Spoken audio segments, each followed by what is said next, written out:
앞에 보시고 함께 봉독합니다. 사랑하는 자들아, 주께는 하루가 천년 같고 천년이 하루 같다는 이 한 가지를 잊지 말라.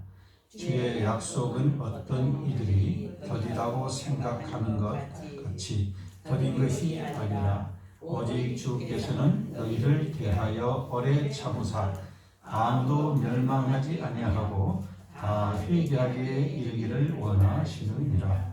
그러나 주의 날이 도둑같이 오리니 그날에는 하늘이 큰 소리로 떠나가고 물질이 뜨거운 물에 풀어지고 땅과 그 중에 있는 모든 일이 드러나리로다.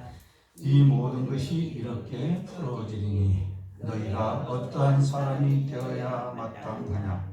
거룩한 경건함으로 하나님의 날이 임하기를 바라보고 간절히 사모하라.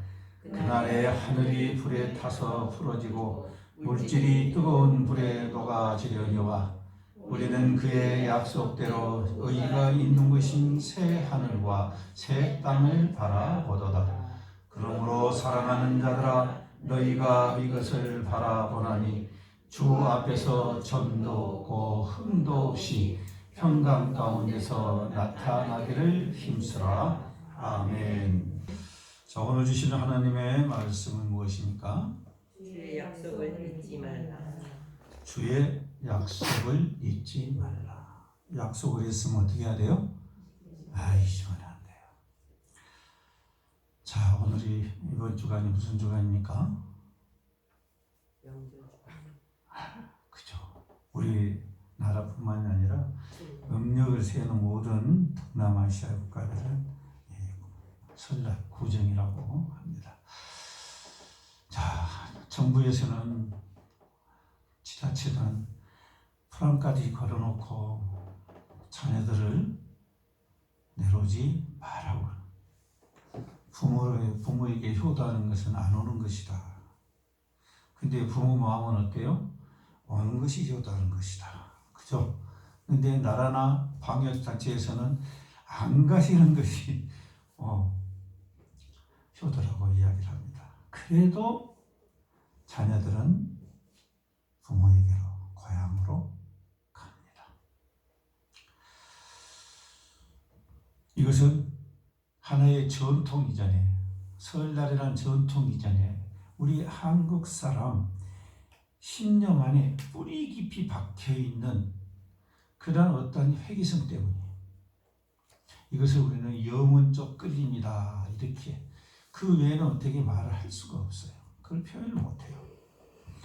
외국 석학이요. 석학이라니까 또 못 알아듣시려나. 외국에서 유명한 학자. 그 학자가 우리 한국 사람을 연구를 했어요. 근데 한국 사람을 연구를 했는데 세상 사람이 가지고 있지 않는 것을 가진 민족 같아. 그것이 한국을 이끌었다. 이렇게 이야기합니다. 많은 외국 사람들이 이미 우리 한국에 대해서 예언을 했어요. 1894년에 헤세바르덱이라는 사람이 우리 한국을 오게 됐어요. 그때가 바로 일본에게 우리가 36년 통치에 들어가기 바로 이전이었어요. 이미 영향을 받고 있을 때였어요. 그때 이분이 와서 우리나라 사람 보면서 예언을 한 게 있어요.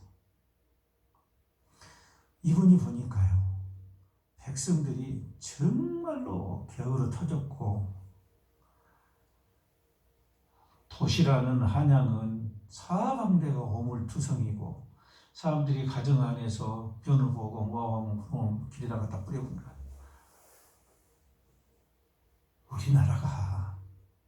우리나라 수도가 한양이 그랬대요. 그렇게 엉망이었대요. 그런데 그 사람들은 우리 한국 사람에 대해서 예언을 했어요.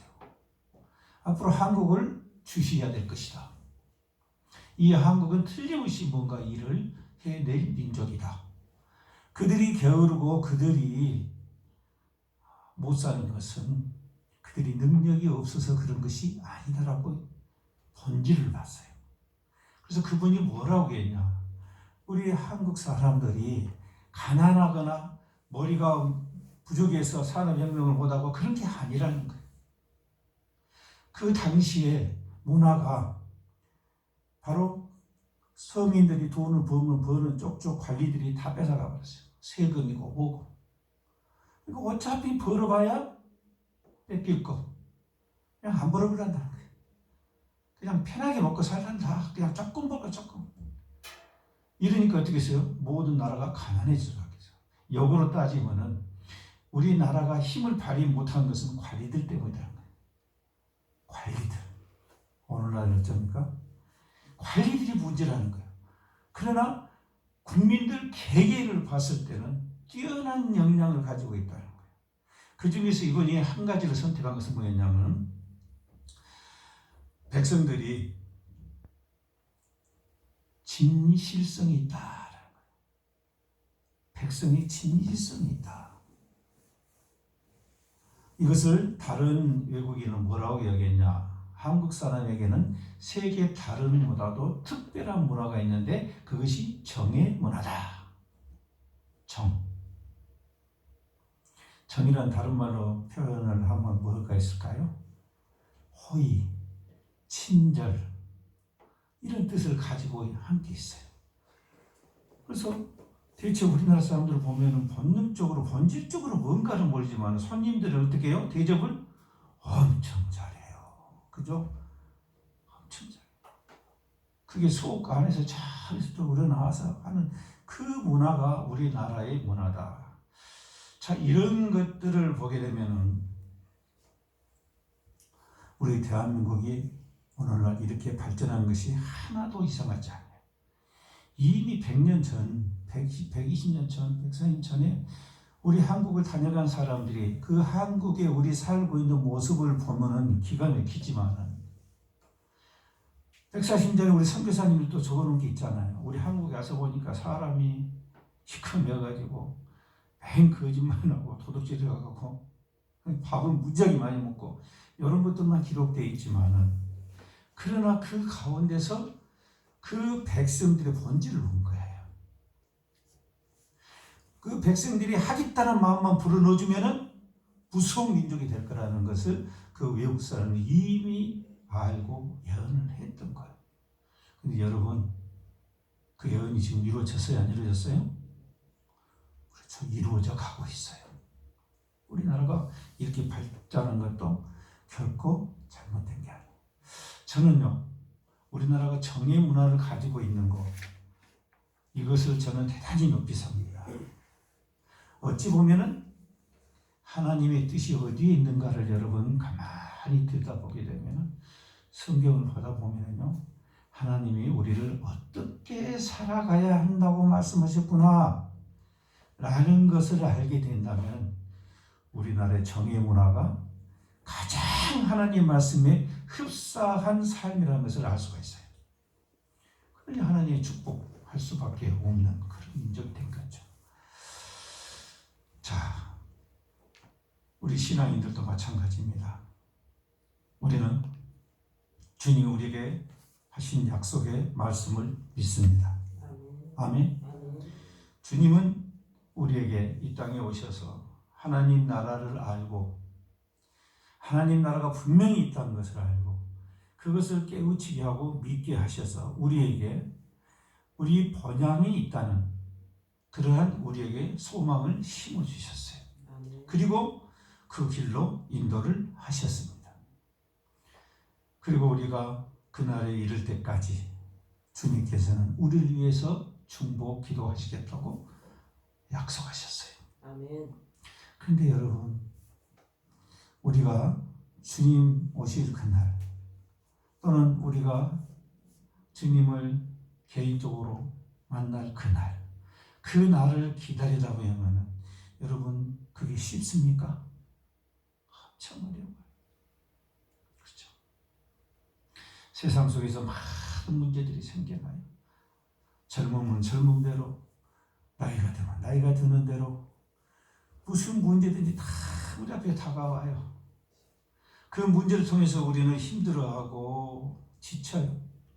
그래서 주님을 기다려야 되는데 기다리다 지치는 거예요. 여러분, 세상에서 살다 보면은 우리가 먹고 살아야 되잖아요. 생존이 걸리죠. 또 우리가 또 아프잖아요. 그 아픔을 통해서 우리가 어쩔 수 없는 고통을 받을 때가 있잖아요.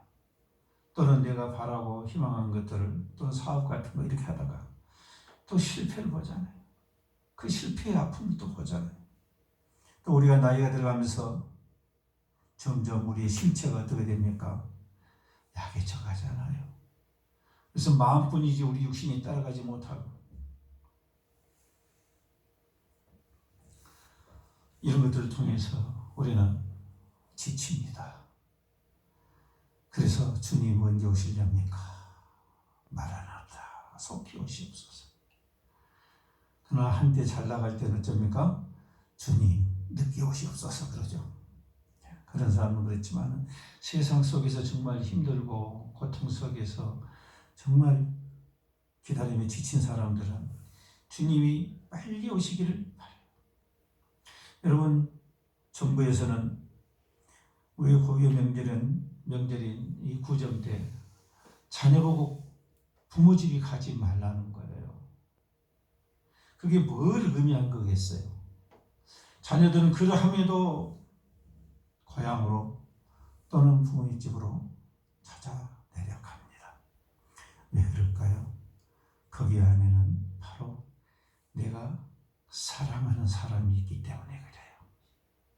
내가 뭔가 의지하고 뭔가를 내가 해야만이 내 마음이 평안해지는 그 무언가가 있기 때문에 고향에 내려가는 거예요. 다른 어떤 것을 많이 하는 게 중요한 게 아니에요. 부모님하고 가만히 앉아서 조간조간 이야기만 해도 부모님은 행복해하고 자녀들도 무언가가 가슴속을 채우는 게 있어요. 다시 말해서 여러분, 우리 사람에게는요, 내가 사랑하는 사람과 함께 하기를 원하는 그런 간절한 마음이 있어요. 그 마음이 이 구정에 정말 코로나가 이렇게 번지고 그 위험이 있지만은 그걸 무릅쓰고라도 내려와요. 다시 말해서 그것이 그만큼 소중하기 때문에 그런 거예요. 그래서 위험을 무릅쓰고 고향으로 부모님에게로 내려가는 겁니다. 여러분, 우리 신앙인들이 주님 오실 그날을 기다리는 것도 마찬가지입니다. 우리는 본향에 돌아가면 우리 하나님과 만나서 그 하나님과 영원토록 행복하고 즐겁게 살 것을 믿습니다. 아멘. 그렇기 때문에 우리는 본향으로 돌아가기를 소원합니다. 아멘. 그래서 세상이 뭐라고 할지라도 우리는 그 세상을 뿌리치고 하나님께로 가고야 말 것입니다. 아멘. 어떠한 대가를 치르고라도 갈 겁니다. 아멘. 이것을 우리는 종말 신앙이라고 그럽니다. 이 신앙이 우리를 기다리게, 그 길고 긴 기다림에 그 시간을 이기게 해주는 소망이에요. 힘이에요. 아멘. 그 믿음만이 바로 우리에게 희망이 되고, 세상이 아무리 힘들고 어렵다 하더라도 그것이 우리에게 허무감으로 오는 게 아니라 우리에게는 새로운 희망으로 올 수 있다는 사실입니다. 믿음이 있냐 없냐는 바로 소망과 허무 그 사이에 있는 것입니다. 그러므로 여러분, 우리를 이루하시는 우리 하나님, 그분 앞으로 나아가는 것을 주저하지 마시고 무시로 주님 앞으로 나아가시기를 주님으로 축원합니다. 아멘. 자, 주님께서는 우리에게 약속을 하셨답니다. 그렇다면 우리는 그 약속의 내용을 알아야, 그래야 그 약속을 지키고 또는 기다릴 수가 있겠죠. 오늘 본문의 말씀은 주의 약속을 이야기를 하시면서 그 주의 약속에 대해서 어떻게 해야 될 것인가를 말씀해 주고 있어요. 9절 말씀 보세요. 주의 약속은 어떤 이에 더디다고 생각하는 것 같이 더딘 것이 아니라 오직 너희를 대하여 오래 참으사 아무도 멸망치 않고 다 회개하기에 이르기를 원하시느니라 라고 말씀하십니다. 주님이 약속을 하시는데 그 약속을 이루시기 위해서 우리에게 원하시는 게 뭡니까? 회개하라는 거예요. 아멘. 회개하라는 거죠. 회개하기 원하시기를 회개를 해야만이 우리가 주님을 만날 수가 있기 때문입니다. 아멘. 여러분, 기다린다는 것은 서두에도 말씀드렸지만 참 기다린 자기 힘들어요. 그죠? 참 힘들어요. 그것도 시간이 정해졌다면 좀 괜찮은데 언제가 될지 모른다고 하면 정말 기다린 게 지루하고 힘이 들 겁니다. 사도행전 1장 11절에서 말씀하십니다. 이르되 갈릴리 사람들아 어찌하여 서서 하늘을 쳐다보느냐 너희 가운데서 하늘로 올려지신 이 예수는 하늘로 가심을 본 그대로 오시리라 했느니라. 아멘. 아멘. 자, 예수님께서요 부활 승천하실 때 많은 500여 문도들이 다 그걸 봤어요. 근데 천사가 뭐라고 합니까? 하늘을 쳐다보다 보니까 주님이 사라져 버리잖아요. 그래도 멍하니 하늘을 쳐다보고 있는 거예요. 그래서 천사가 나와서 너희들 지금 뭐하냐, 뭘 보고 있느냐 하면서 이 말씀을 해주는 거예요. 너희가 지금 본 그대로 우리 예수님은 그대로 하늘에서 오실 것이다. 아멘. 재림하실 것이다. 라고 말씀하십니다. 그래서 제자들은 그 말씀을 듣고 기다린 거예요. 아, 재림하시구나. 그런데 예수님께서는 마태복음 24장 34절에서 이렇게 말씀하셨어요. 내가 진실로 너희에게 말하노니 이 세대가 지나가기 전에 이 일이 다 일어나리라. 이렇게 말씀하셨어요. 제자들이 종말에서 물어보니까 어느 때가 말씀입니까? 라고 물어보니까 예수님은 이렇게 답하시고 이 세대가 가기 전에 이 모든 것이 이루어질 것이라고 했어요. 그래서 제자들은 이 세대가 가기 전에 예수님이 재림하시는구나 이렇게 생각을 한 거예요. 여러분, 우리는요 기다리는 사람만 힘들 줄 알지만은 올 사람도 힘든 거예요. 왜요? 올 사람도 그 시간을 기다리겠죠. 그러니까 올 사람이나 또는 기다리는 사람이나 똑같이 기다리면 똑같아요. 똑같이 힘들어. 그럼 우리 주님도 빨리 오고 싶지 늦게 오고 싶겠어요? 빨리 오고 싶어. 그런데 제자들은, 특히 초기 교회의 제자들은 이 말씀을 오해를 했어요. 그렇게 해가지고 예수님이 이 세대 지나기 전에 오시는구나 이렇게 생각을 하고 공동생활을 하기 시작했어요. 자기 재산도 팔고 또 이렇게 해가지고 교회 안에서 서로 먹고 마시며 생활하면서 기도와 생활하면서 예배 생활하면서 그렇게 전념을 했어요. 그런데 시간이 점점 지나는데 모든 것은 힘들어져 가죠. 그런데 주님이 오셔야 안 오셔요? 안 오시는 거예요. 주님은 무슨 말씀을 하시고 싶어 하셨을까요? 이 세대가 가기 전에 이 모든 것이 이루리라. 종말이 오고 또 예수님 오실 것이라는 그 말씀을 그냥 있는 그대로 자기 생각대로 받아들이고 예수님이 오실 것으로 생각을 했었어요. 근데 주님이 하신 말씀은 그런 뜻이 아니었다는 거예요. 이 세대가 가기 전 환난, 그 환난이 올 것이라고 했어요. 그 환난이 오고 또 그와 동시에 그와 같이 세계적인 종말도 올 것이다. 그와 같이 올 것이라고 예수님께서는 말씀하셨어요. 그래서 AD 70년에 어떤 일이 벌어집니까? 정말로 예루살렘이 함락되고 이스라엘이 멸망을 해요. 다시 말해서 예수님께서는 이 멸망을 통해서 우주적 종말, 그 세상 말세도 올 것이다. 그때 예수님은 오실 것이라고 말씀을 하셨어요. 그러나 예수님께서는 제자들을 위해서 제자들의 이해를 돕기 위해서 미리 말씀해 주신 게 있었어요. 그런데 이 말씀을 제자들은 심중에 두지를 않았어요. 그리고 무엇만 했어요? 이 세대가 가기 전에 다 이루리라 이 말씀만 기억을 한 거예요. 그래서 거기에다 집중을 해버린 거예요. 그런데 요한복음 15장 26절에는 예수님께서 이렇게 말씀하세요. 내가 아버지께로부터 너희에게 보낼 보혜사 곧 아버지께로부터 나오시는 진리의 성령이 오실 때에 그가 나를 증언하실 것이요 그랬어요. 금방 오실 것인데 성령을 왜 보내세요? 이 세대가 가기 전에 오실 것 같으면 그냥 오시면 되지 왜 성령을 보내신다고 하셨겠어요? 그래서 이 세대가 가기 전에 머지않아서 성령이 오셨어요? 안 오셨어요? 오셨어요. 성령은 누구를 말하는 거예요? 예수님의 영을 말하는 거예요. 그러니까 예수님이 오셨어요? 안 오셨어요? 오셨어요. 예수님의 영이 오셨어요. 그러나 예수님의 본체가 사람들에게 약속하신 대로 오실 날에 있는데 그날이 재림날이에요. 그래서 이것을 우리가 혼동해서는 안 돼요. 요한복음 14장 26절에서 말씀합니다. 보혜사 곧 아버지께서 내 이름으로 보내실 성령 그가 너희에게 모든 것을 가르치고 내가 너희에게 말한 모든 것을 생각나게 하리라. 아멘. 자, 그래서 그 기다림의 동안 우주적 종말이 오는 그 기다림의 동안에 성령께서 오셔서 우리와 함께 하시면서 우리를 가르치시고 또 예수님이 과연 누구시였는가 이것을 깨닫게 하시고 믿게 해 주시겠다라고 말씀을 하셨습니다. 그래서 예수님께서는 성령을 보내신 거예요. 금방 오실 것 같으면 성령께서 성령으로 오실 이유가 없겠죠. 근데 초대교회는 이것을 착각을 했던 겁니다. 그래서 기다리다 보니까 어떻게 됩니까? 주님이 안 오시는 거예요.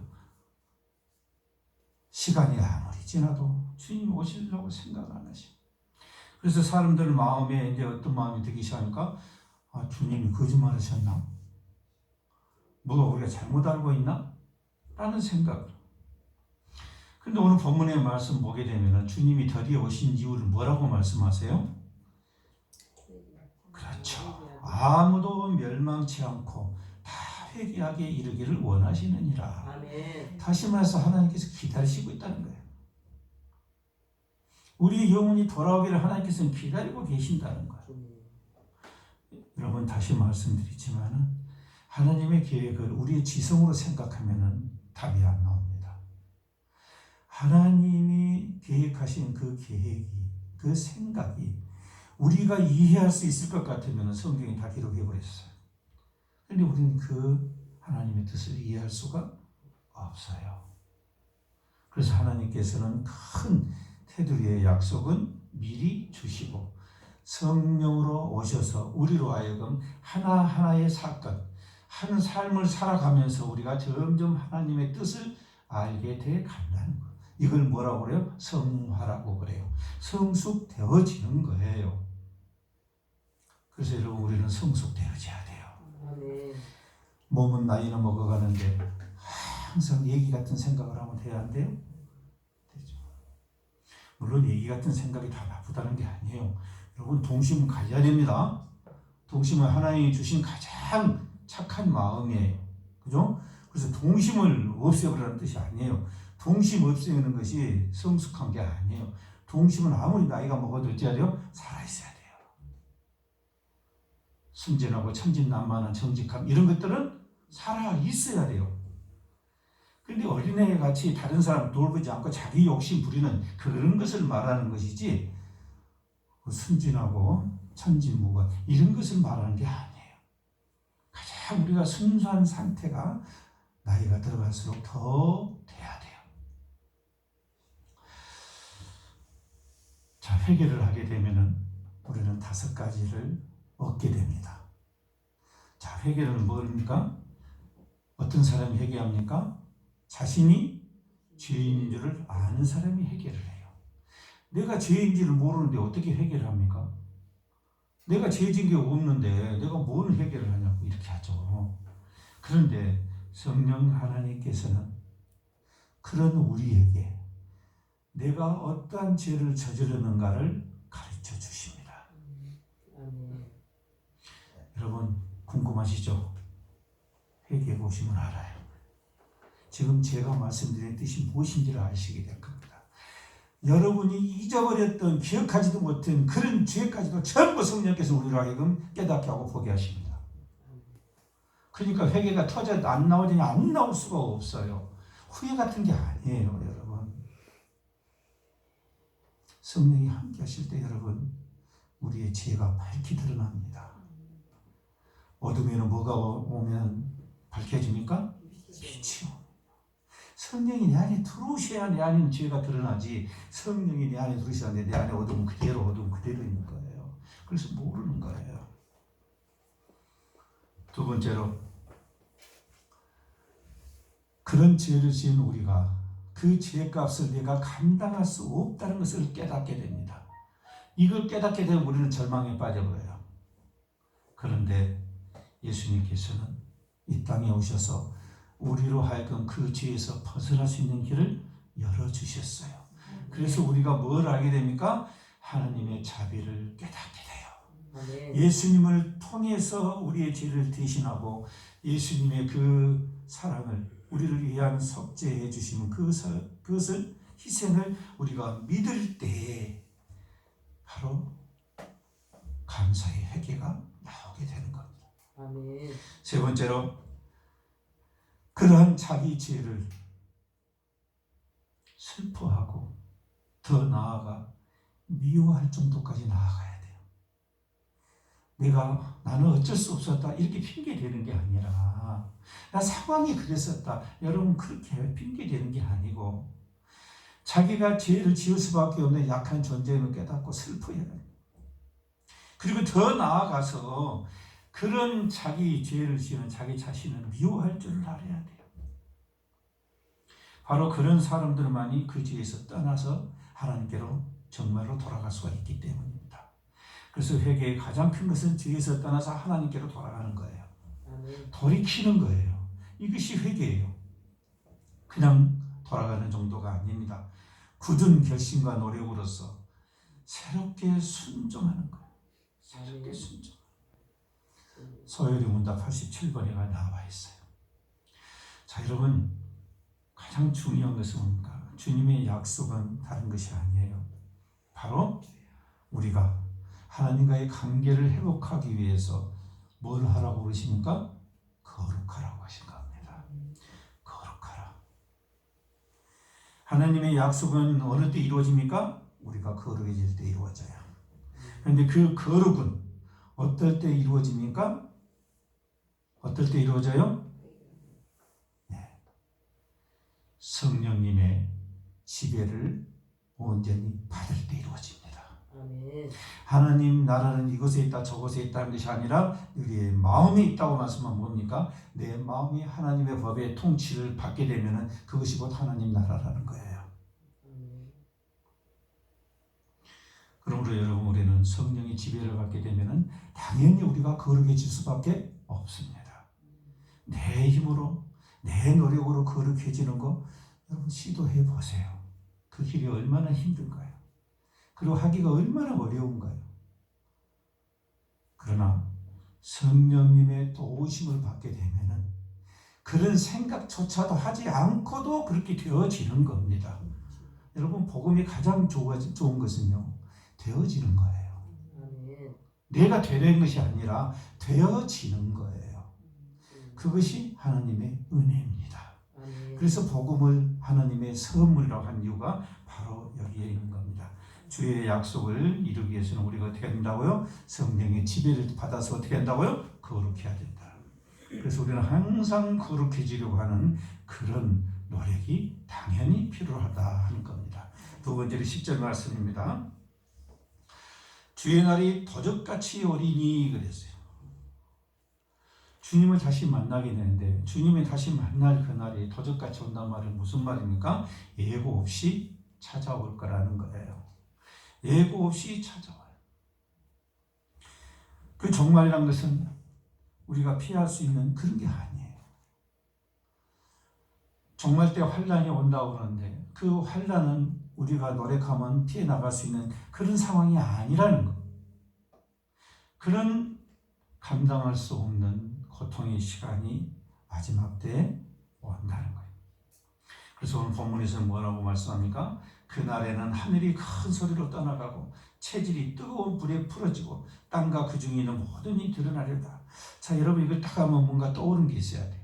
근데 아마 여성분들은 관심도 없고 군대를 갔다 오지 않았기 때문에 이게 뭘 상상이 잘 안 떠올라요. 근데 군대를 다녀오신 분들은, 남자분들은 특히나 이게 지금 뭘 의미하는 것인지 딱 감으로 와요. 자, 여러분 마찬가지죠.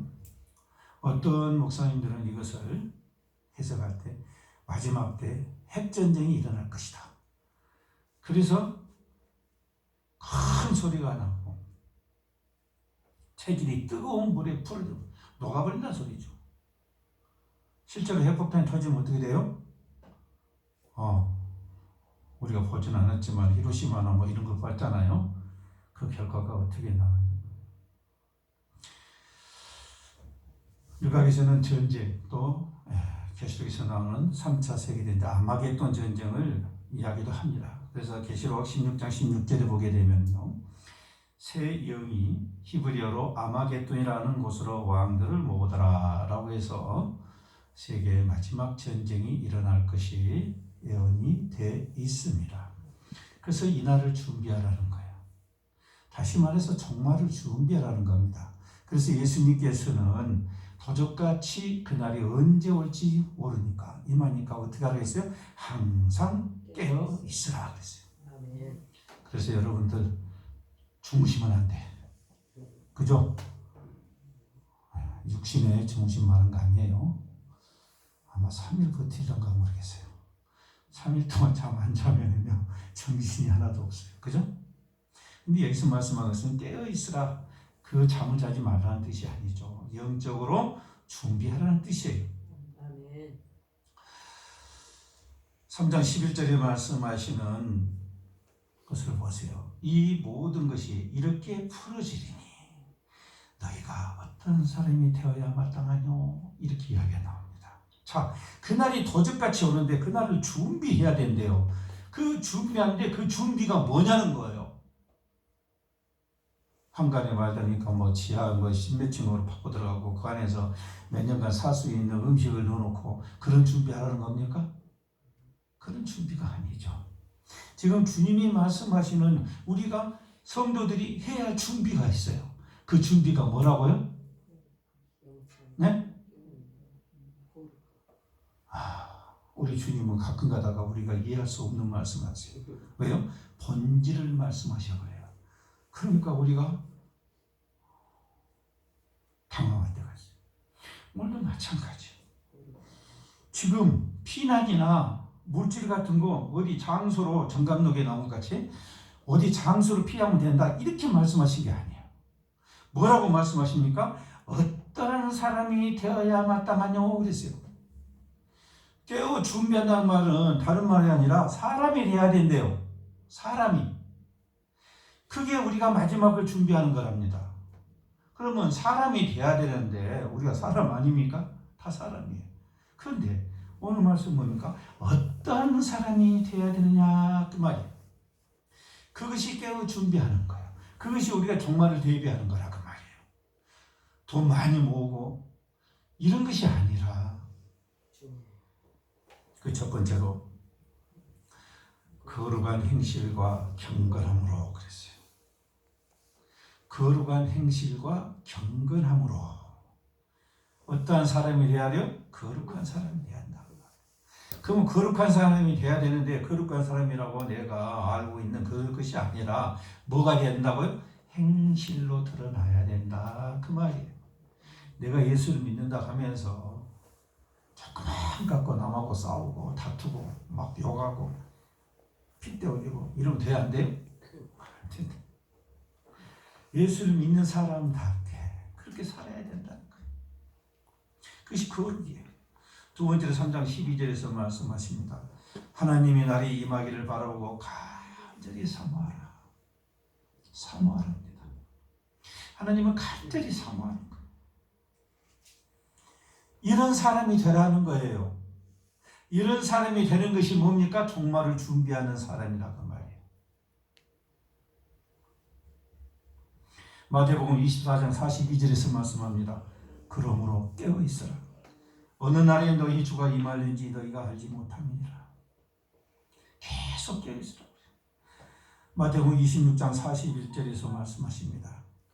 시험에 들지 않게 깨어 있으라. 깨어 기도하라. 마음에는 원이라도 육신이 약하도다.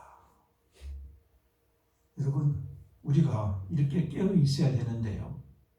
우리를 깨어 있지 못하게 자꾸 방해를 한대요. 그게 뭐라고요? 시험. 그렇죠. 이 세상을 통해서 악한 영이 우리를 자꾸 걸어가게 하지 못하도록 시험을 할 거다 그 말이에요. 거룩한 행실을 하지 못하도록 자꾸만 우리에게 꾀를 주고 어떤 핑계거리를 주고 우리를 유혹할 거라는 거예요. 그 시험에 안 들려면 어떻게 한다고요? 깨어 기도한 것밖에 없다고 했어요. 예수님께서도 말씀하셨잖아요. 이러한 유는 금식과 기도 외에는 없느니라고 그랬어요. 금식과 기도 외에는 우리에게서 거룩한 어떠한 하나님의 능력이 나타날 수가 없다고 말씀하셨어요. 그러므로 여러분 주의 약속을 잊지 마시길 바랍니다. 주님은 반드시 오십니다. 그러므로 우리는 어쩝니까? 주님을 다시 만나게 될 겁니다. 주님이 하신 가장 큰 약속이 뭐예요? 다시 만난다는 거예요. 우리가 죽어서 이 땅에서 끝나버리면, 죽어서 묻혀서 흑돼버리면 끝나버린 게 아니라 주님은 우리가 부활되어서 어쩐다고요? 다시 만나게 될 것이라는 걸 약속하셨단 말이에요. 그래서 우리는 주님 만나요? 안 만나요? 만나게 될 거예요. 그날에 만나게 되는데 이 약하고 게으른 종아라고 고중을 하실 수가 있고, 착하고 진실된 종아, 네가 참 수고했다, 이렇게 말할 수도 있다는 거예요. 그건 뭐겠어요? 그러한 거룩한 행실로 우리가 살아갔냐 살아가지 않느냐에 달려있는 겁니다. 자, 13절 말씀 보겠습니다. 우리는 그의 약속대로 의에 거하는 바 새 하늘과 새 땅을 바라보도다. 그랬어요. 자, 정말 분명히 도래할 겁니다. 그리고 주님의 약속대로 주님은 오실 겁니다. 그런데 그 나라에서 살게 되는 사람은요, 아무나 사는 게 아니에요. 뭐라고 말씀하십니까? 우리는 그의 약속대로, 주님의 약속대로 새 하늘과 새 땅을 바라본다는 거, 새 땅을 들어간다는 거예요. 근데 그 안에 앞에가 뭐가 빨갛게 붙어 있죠. 뭐가 붙어 있어요? 의에 거하는 바, 이렇게 돼 있어요. 그러니까 의에 거해야만이 새 하늘과 새 땅을 우리가 바라볼 수가 있다는 거예요. 의에 거하지 못하면 안 된다 그 말이에요. 못 들어간다라는 뜻이에요. 여기서 새 하늘과 새 땅은 어떤 사람이 봅니까? 의에 거하는 바. 다시 말해서 의인이 본다는 거예요. 그 의인은 뭡니까? 의인은 뭐로 말씀합니까? 요한복음 3장 5절에서 예수님께서 말씀하세요. 진실로 진실로 네게 이르노니 사람이 물과 성령으로 나지 아니하면 하나님 나라에 들어갈 수가 없느니라. 거듭나야 된단 말이에요. 거듭나야 된단 말은 무슨 말입니까? 새 사람이 되어야 한다는 거예요. 새 사람이 되어야만이 새 하늘과 새 땅을 들어갈 수가 있다 그 말이에요. 여러분, 우리는 모두가 주님 나라에 들어가기를 원합니다. 그리고 하나님 나라에서 주님 만나서 영원토록 주님과 함께 살기를 원합니다. 다시는 우리가 이 땅에서 겪는 고통을 겪지 않고 그렇게 살기를 원합니다. 그런데요, 그렇게 하려면 어떻게 힘을 써야 된다고 말씀합니까? 주 앞에서 정도 없고 흠도 없이 평강 가운데서 나타나기를 힘쓰라. 힘을 쓰랍니다. 가만히 앉아있어서 이런 게 아니고 힘을 써서 노력을 해야 된다는 겁니다. 여러분, 전도는 가만히 앉아서 하는 게 아니잖아요. 성경 가만히 앉아서 하는 거 아니잖아요. 거룩한 삶 가만히 앉아서 하는 거 아니잖아요. 나가서 사람들과 부딪히면서 관계를 가지면서 거기에서 거룩함이 드러나는 것, 자기 자신이 거룩하다는 것을 드러내는 거잖아요. 그럼으로써 우리가 거룩한 삶을 살았다는 것을 알 수가 있어요. 여러분, 하나님은 분명히 약속하십니다. 예수님께서 우리에게 약속하셨지만은 예수님인 하나님이신 우리 구약의 하나님도 우리에게 분명하게 약속하셨어요. 모든 것을 다 여기서부터 출발해야 돼요. 그래서 예수님께서 하나님 하신 말씀, 그 말씀은 하나도 한 점 1획이라도 이루어지지 않을 수 없다고 말씀하셨어요. 여러분 시간 나시면 레위기 19장은 꼭 읽어보시기를 추천합니다. 레위기 19장 2절 보면은 하나님께서는 하나님 백성으로서 복을 말씀하시면서 당부를 하십니다. 그게 뭡니까? 너는